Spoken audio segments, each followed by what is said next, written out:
Bonjour à tous, troisième vidéo qui va être consacrée aux interrupteurs semi-conducteurs. Donc cette vidéo fait suite à la vidéo précédente concernant les rappels de mathématiques et se place juste avant la deuxième partie de la vidéo concernant l'introduction. Donc dans cette vidéo, on va traiter tout ce qui est interrupteur que vous allez utiliser dans les différents convertisseurs en électronique de puissance. Donc on va parler entre autres des diodes, des thyristors et puis d'un certain nombre d'autres interrupteurs.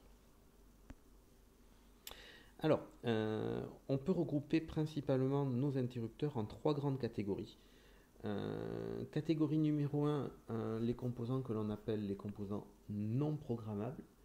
Alors on retrouve dans cette catégorie principalement la diode. Donc il faut savoir que ces composants sont des composants pour lesquels vous n'avez aucune action possible. C'est-à-dire ce sont les différentes grandeurs électriques de votre circuit, donc c'est-à-dire courant, tension, que vous allez retrouver au banc des différents éléments qui vont vous permettre de mettre en marche une diode ou qui vont vous permettre d'arrêter la diode. C'est-à-dire vous n'avez aucune action directe sur ces composants pour vous permettre à un moment ou à un autre d'activer ou de désactiver le passage du courant dans une boucle ou dans une maille. Donc, deuxième catégorie qu'on va regarder ensemble, c'est ce qu'on appelle les composants commandables uniquement à l'amorçage. Donc, dans cette catégorie-là, on a principalement les thyristors. Donc, c'est une évolution de la catégorie des composants non programmables, c'est-à-dire que ce sont des composants pour lesquels vous pouvez avoir une action simplement sur un des deux états de fonctionnement, c'est-à-dire, dans ce cas-là, la mise en conduction de votre interrupteur. Ce qui signifie que lors de l'arrêt de votre système, eh ben, comme pour la diode, vous allez devoir être dépendant des différentes grandeurs électriques de votre circuit. Et ensuite, dernière catégorie qu'on va regarder ensemble, c'est ce que l'on nomme les interrupteurs entièrement commandables.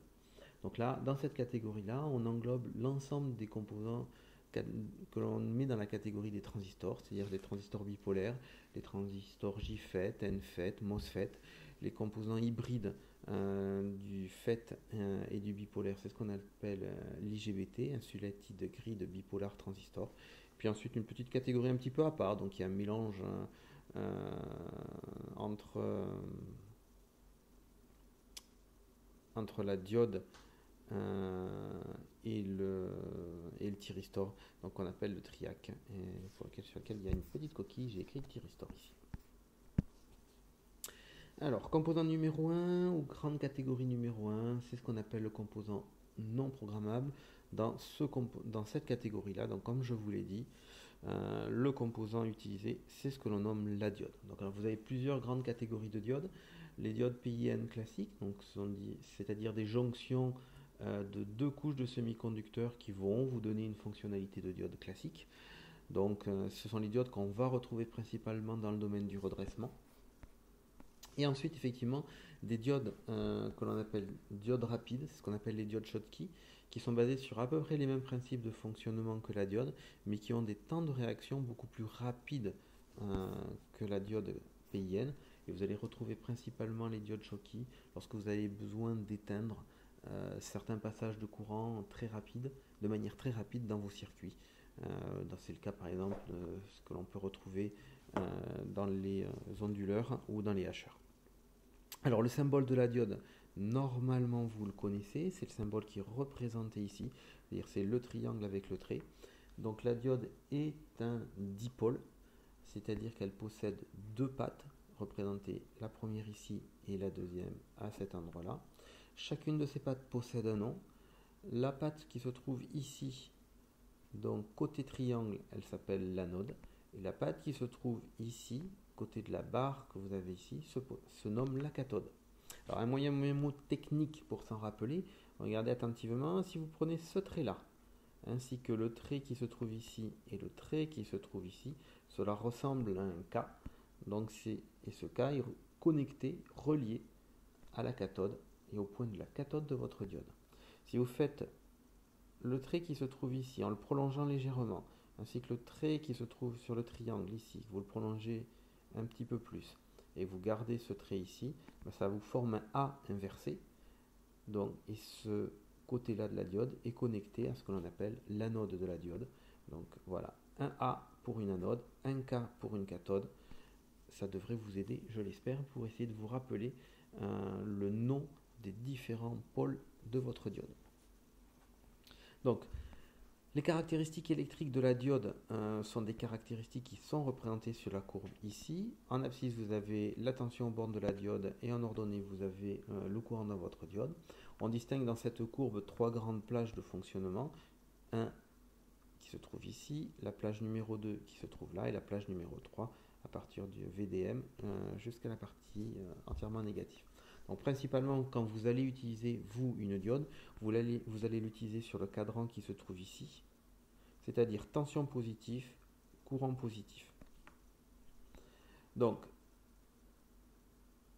la zone qui se trouve ici entre la tension VD et la tension VDM, bon, c'est une zone pour laquelle vous avez de la tension, mais vous n'avez pas de courant ou très peu de courant qui transite dans votre diode. Donc en général, effectivement, votre diode est considérée comme un interrupteur ouvert sur cette zone-là. Sur la zone numéro 1 pour laquelle vous avez du courant et une faible tension, on va considérer que votre interrupteur est en position fermée.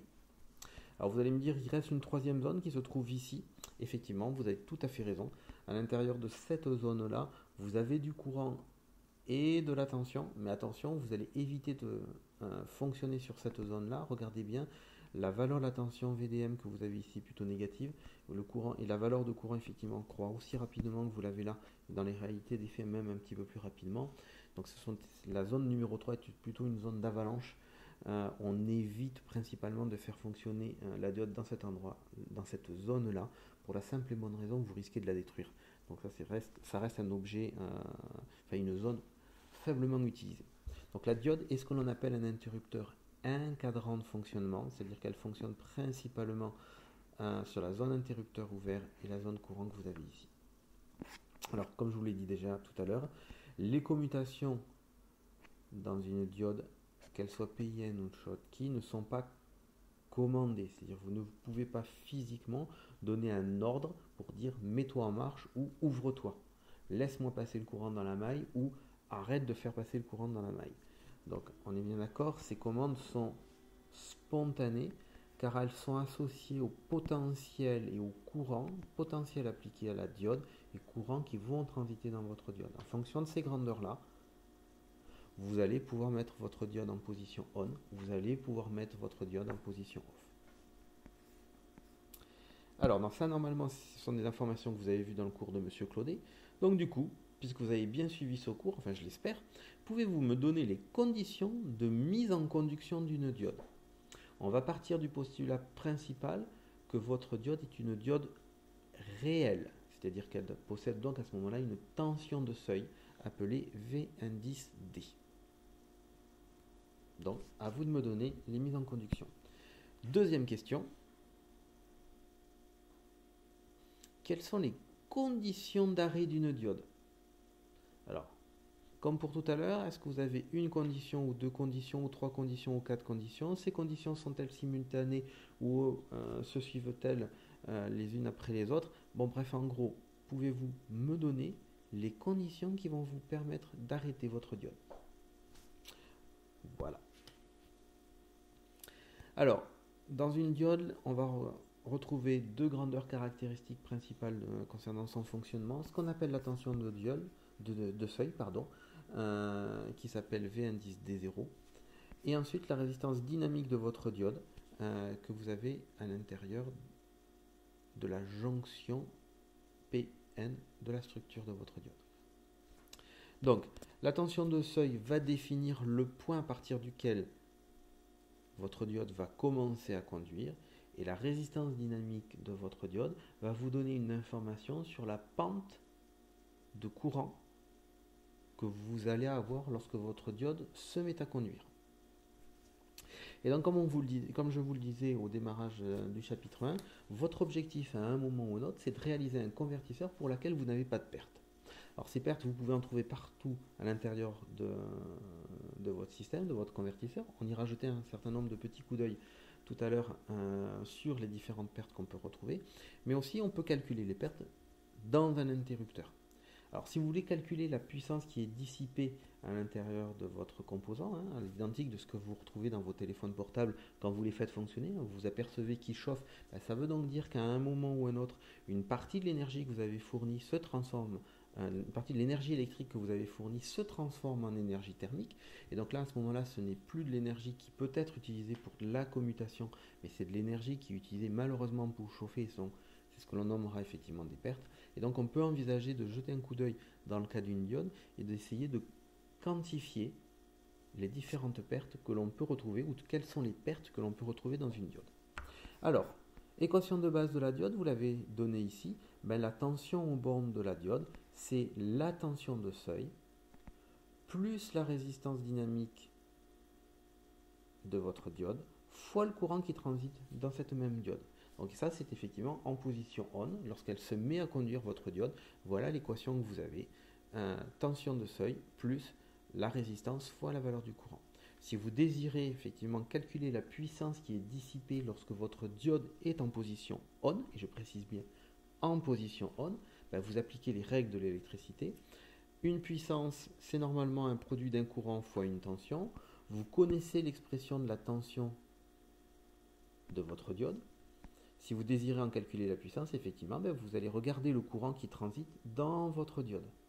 Dans notre cas, c'est quelque chose que j'ai nommé ID de T. Donc ça veut dire que la puissance dissipée, puissance instantanée dissipée dans la diode, c'est donc le produit de la tension aux bornes de la diode fois le courant qui transite dans la diode. Je remplace effectivement la tension aux bornes de la diode par l'expression que j'avais ici, fois le courant. Je multiplie de chacun des éléments par le courant ID, ce qui veut dire que la puissance instantanée de votre diode, c'est le courant VD fois ID plus RD fois ID carré.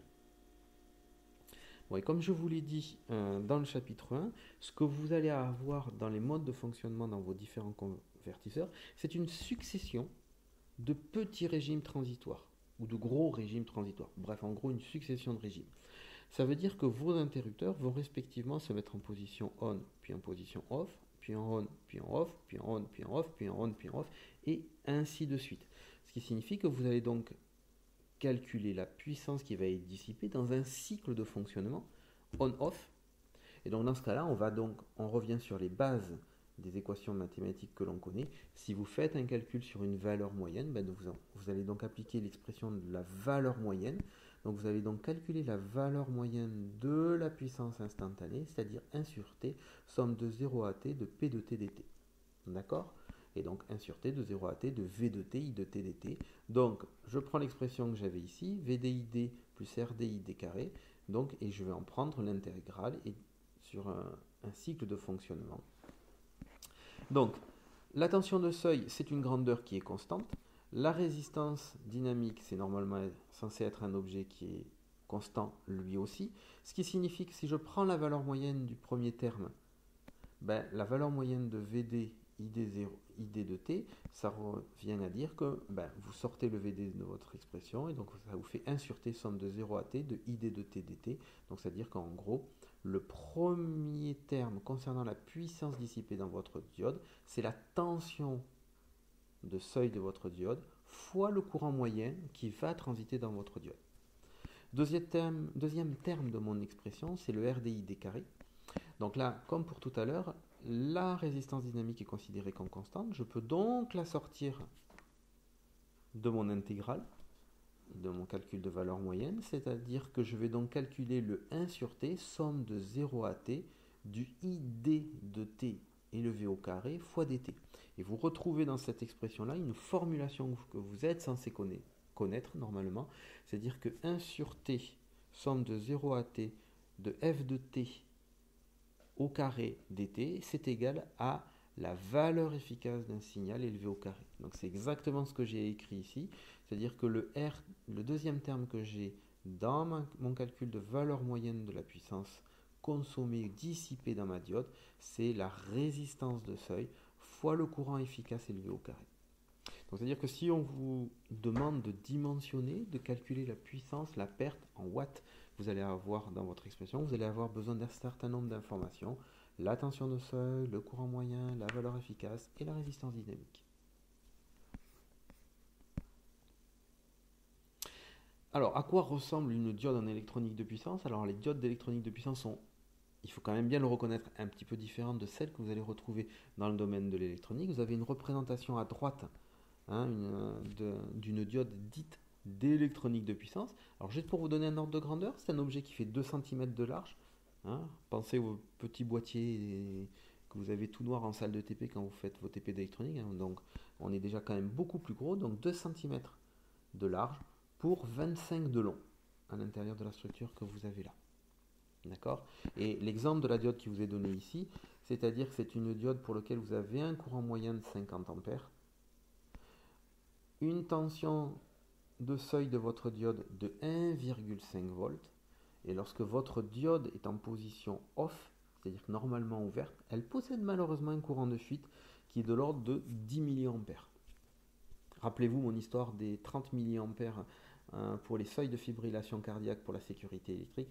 Voilà ce qu'est une diode d'électronique de puissance, sachant que la valeur de la tension auquel peut résister ma diode, c'est du 1200 volts. Donc voilà, mon petit objet qui fait 2 cm de diamètre, 25 de long, il fait quand même, il tient une tension de 1200 volts, 50 ampères, une chute de tension de 1,5 volts et un courant de fuite de 10 milliampères lorsque votre diode ne fait pas grand chose. C'est-à-dire rien. Question. Alors, je vous donne une diode ayant une tension de seuil de 0,6 volts, une résistance de 0,5 ohm, résistance dynamique de 0,5 ohm. Pouvez-vous me calculer la puissance dissipée dans ma diode? À vous de jouer.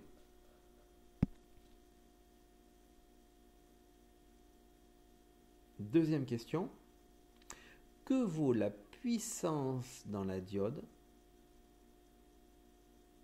si le courant que vous avez vaut 2 plus sinus oméga t? Donc là, prenez une bonne feuille de papier, commencez à rédiger et à donner les bonnes valeurs pour faire votre calcul.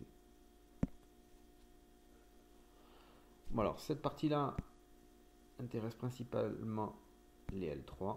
Donc on va sauter cette zone-là.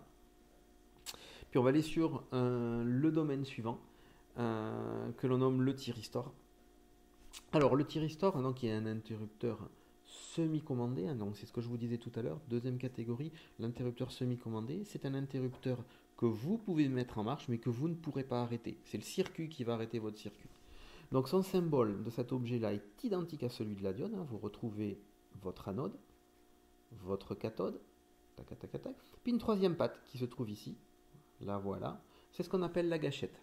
Donc c'est dans cette gâchette que vous allez insérer un courant, et c'est ce courant-là qui va activer la conduction de votre diode. D'accord? Donc, la courbe de fonctionnement de votre diode est représentée ici.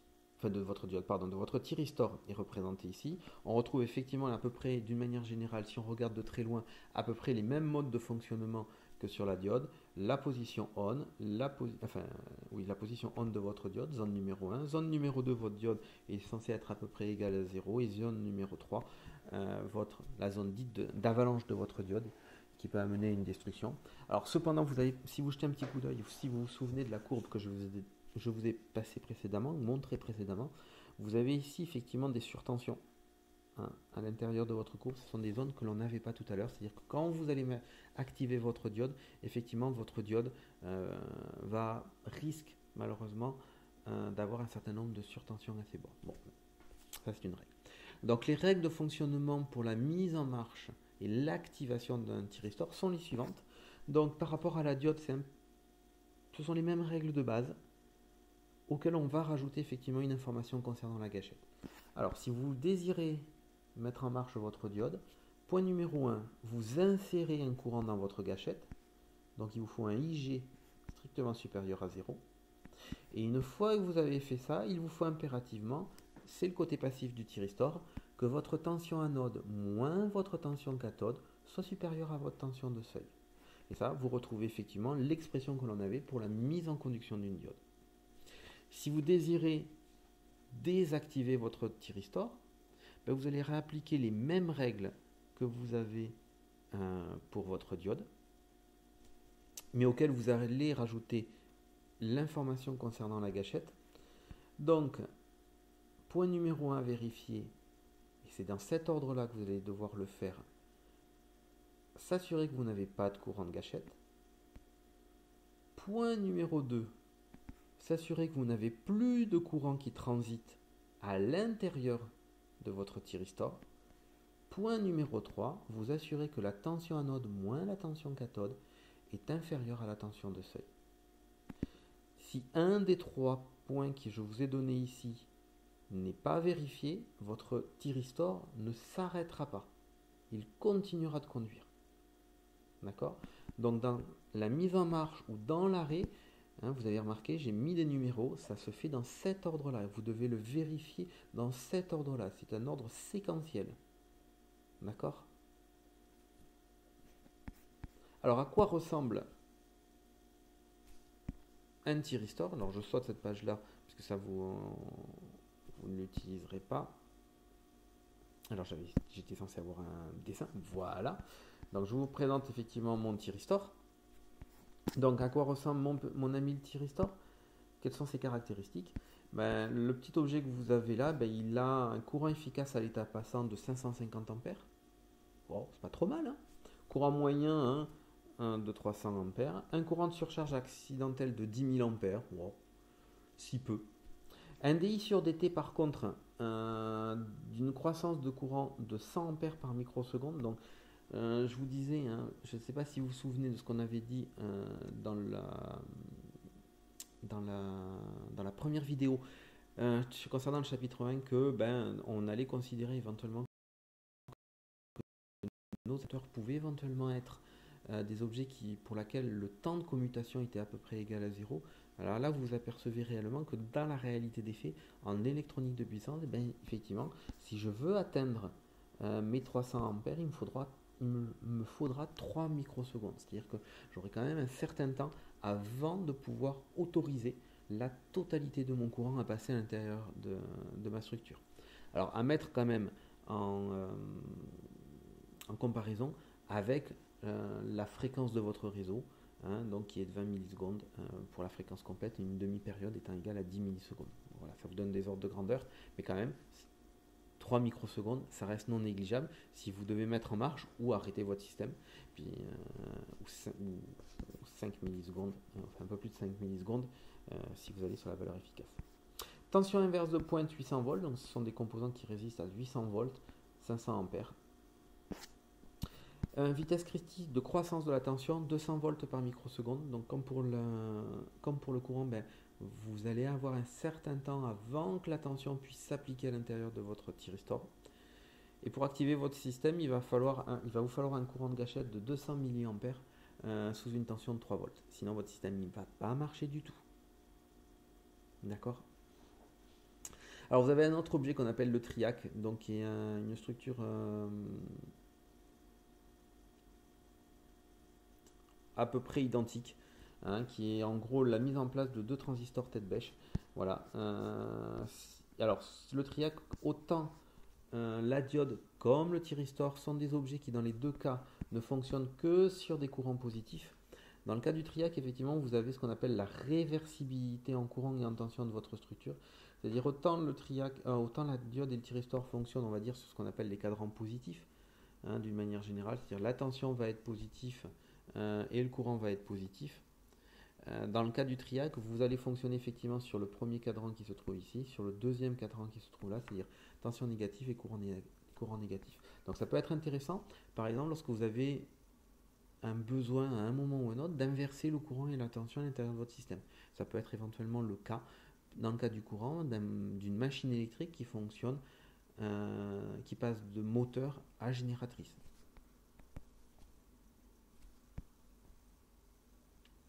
Allez, troisième catégorie de composants et d'interrupteurs.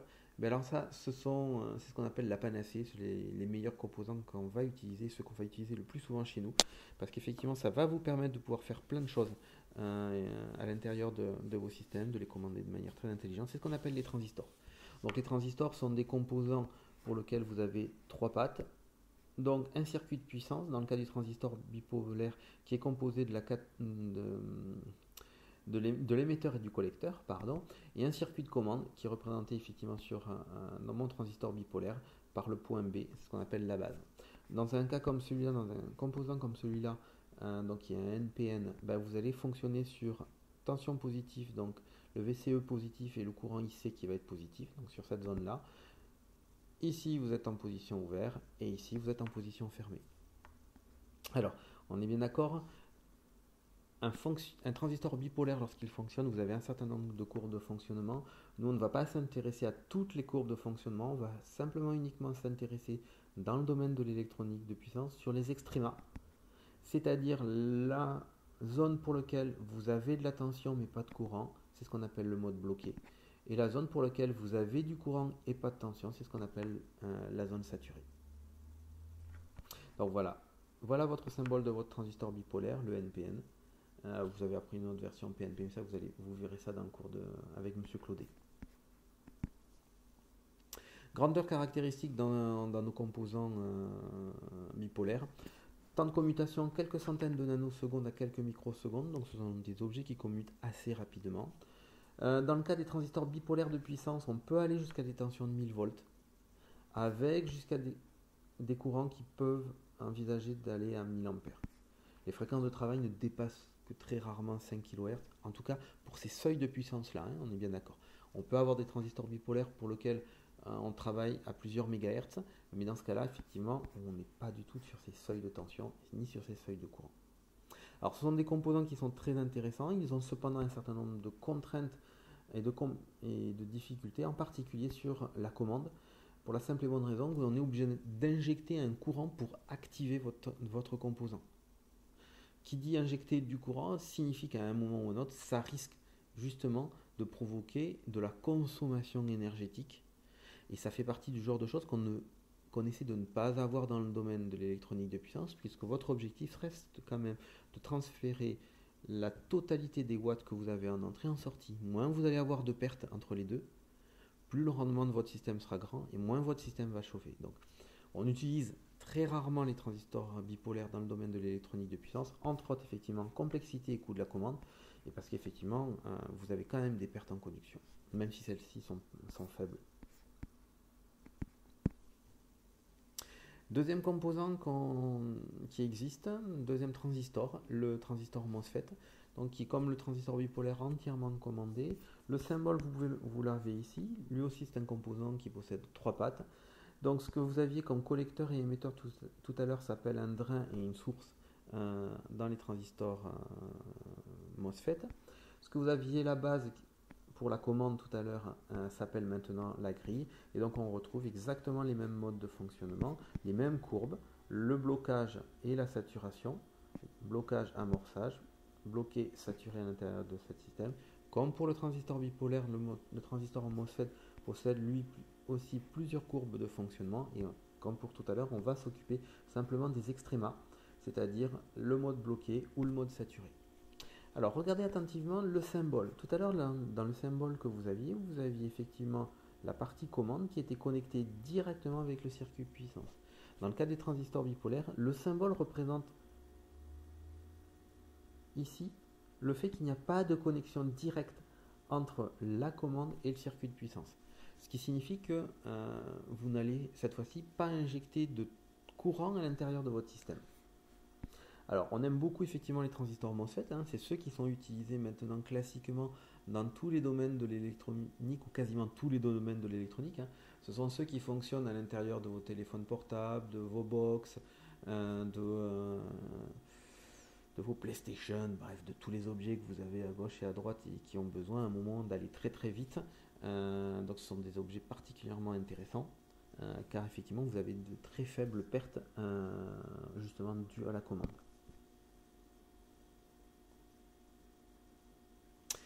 Petite question. Imaginez que la résistance drain-source de mon transistor MOSFET vaut successivement 0,1 puis 1 ohm. Donc lorsque votre transistor MOSFET se met en marche, il possède une certaine résistance qui va valoir, allez, je vous donne deux cas, 0,01 et 1 ohm. Et je vous dis la chose suivante. J'applique à mon transistor une tension 230 volts. Donc c'est-à-dire que j'applique une tension entre drain et source de 230 volts. Je m'assure d'essayer de lui faire transiter un courant de 100 ampères à l'intérieur. Et donc ma question est donc la suivante. Calculer la puissance dissipée dans le transistor pour les deux cas. Prenez une calculette, une feuille de papier, vous allez voir, très facile. Alors, c'est ce que je vous disais tout à l'heure, vu des bornes grille et source, le transistor est un équivalent. En gros, puisqu'il n'y a pas de connexion directe, comme vous aviez sur le transistor bipolaire, ça ressemble à un condensateur, ce que vous avez. Et effectivement, c'est ce qu'on a. Le transistor, c'est en gros entre sa grille et sa source, c'est une petite capacité. Alors très très faible, c'est du picofarad de l'ordre de 10-12. Ce qui signifie que quand même, il va mettre un tout petit temps. Alors très court, parce que la valeur de la capacité est très faible, mais un tout petit temps pour se mettre en marche et pour s'arrêter. Alors, vous avez ici quelques caractéristiques électriques de mon transistor MOSFET. Alors, si on considère que la tension VDS, donc drain source, donc sur la partie puissance, ça vaut une centaine de volts, on peut aller jusqu'à des courants qui peuvent transiter dans le composant une quarantaine d'ampères, on va dire. Et la résistance interne, lorsque le composant se met en position on, est de l'ordre de 0,04 ohms. Si je monte à 500 volts, je diminue malheureusement le courant que je peux faire transiter dans mon transistor MOS. La résistance RDS augmente malheureusement. Et lorsque je vais effectivement sur des grandeurs qui sont beaucoup plus proches du domaine de l'électronique de puissance, c'est-à-dire plusieurs milliers de volts, malheureusement je ne peux plus faire que passer que quelques ampères, et en général même inférieur parfois à quelques ampères. Et malheureusement, dans un cas comme celui-là, la résistance RDS de ma structure est effectivement équivalente à quelques ohms. Donc du coup, on a eu un composant d'un côté qui était assez sympathique, c'était le transistor bipolaire qui avait la possibilité de faire transiter de la puissance, mais il avait un problème structurel qui était l'injection de courant à l'intérieur, ce qui posait des problèmes. De l'autre côté, et qui était un composant d'une manière générale en forte puissance assez lent. De l'autre côté, on a un composant qui peut aller très très vite. Cependant, malheureusement, plus je le fais monter en puissance, plus il peut me poser de problèmes justement pour faire transiter ma puissance, puisqu'effectivement sa résistance intrinsèque augmente. Du coup, on a inventé dans les milieux des années 80 ce qu'on appelle le transistor IGBT, interrupteur. C'est un interrupteur qui est composé en gros, regardez bien, d'un côté qui est le bipolaire et de l'autre côté qui est une structure MOS. Donc c'est en gros, c'est un hybride, c'est un composant hybride entre du bipolaire et du MOSFET. On va donc retrouver tous les avantages et malheureusement quelques inconvénients, parce qu'il ne faut pas quand même rêver. On en a quelques-uns, mais d'une manière générale, les modes de fonctionnement, ce sont les mêmes que les versions précédentes. Saturé, bloqué, un seul et unique cadran de fonctionnement comme ces deux autres collègues, courant positif, tension positif. Par contre, effectivement, on a une structure normalement isolée.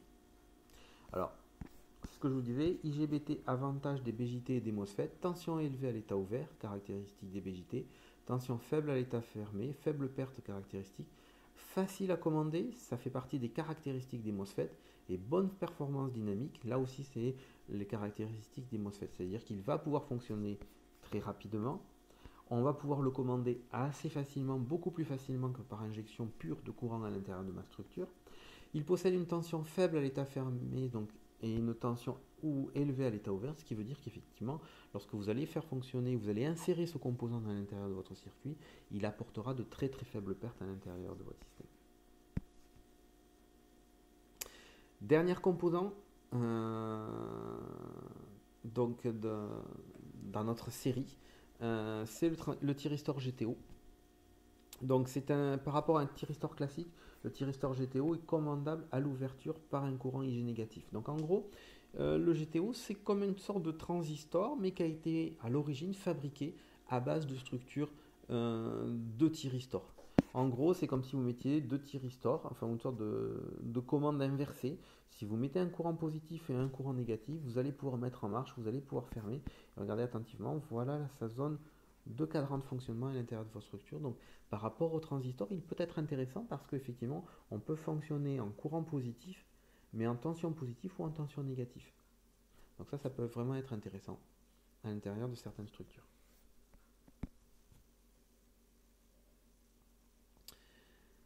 Donc voilà, c'est ce que je vous disais ici. Ce composant est entièrement commandable, il est à 3 segments. La commande, la gâchette est parcourue en permanence lors de la phase de conduction par un courant IG. Sa commande est donc plus difficile à mettre en œuvre que pour les composants à grille isolée, comme mon transistor IGBT et mon MOSFET. Autre inconvénient, la présence de perte est importante lors de l'ouverture, ce qui limite les possibilités de monter en fréquence.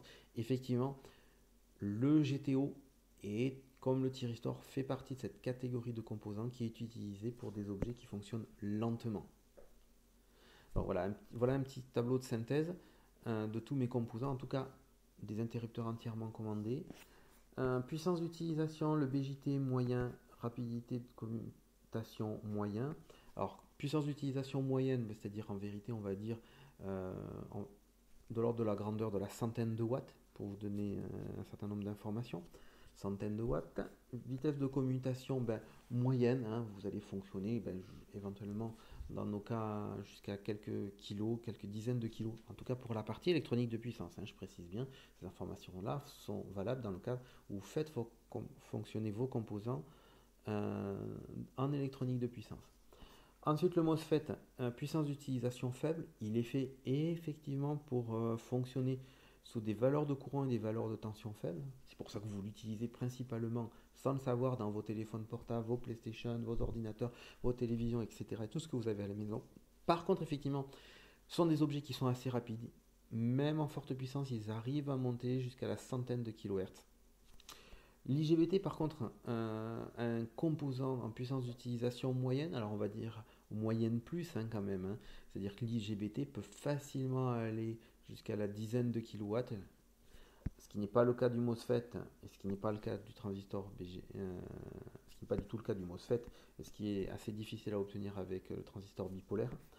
Sa fréquence d'utilisation est moyenne plus aussi, puisque vous pouvez très facilement, avec quelques difficultés quand même, mais fonctionner jusqu'à quelques mégahertz. Je rappelle qu'on utilise très souvent le transistor IGBT à l'intérieur des plaques à induction, où effectivement vous faites transiter pour chauffer vos plaques, votre eau, votre beefsteak, bref les différents éléments que vous désirez cuisiner, vous faites transiter plusieurs kilowatts sur des fréquences allant de 200 à 800 kHz. Et dernier composant dans mon petit tableau, c'est le transistor, donc c'est le thyristor, le GTO. Puissance d'utilisation forte, là c'est encore plus fort que l'IGBT, donc vous pouvez aller beaucoup plus haut que les valeurs que je vous ai données précédemment. Par contre, sa rapidité de commutation est lente. On utilise principalement le GTO pour tous les systèmes qui sont adaptés à la fréquence du 50 Hz, 50-60 Hz, parfois jusqu'à 100, mais on ne va pas forcément beaucoup plus loin que cette valeur-là. Voilà, ça y est, on a fait maintenant le tour de l'ensemble des composants que vous allez pouvoir utiliser dans le domaine de l'électronique de puissance. On va donc maintenant pouvoir revenir dans le prochain chapitre à la fin de votre introduction. Voilà, à toutes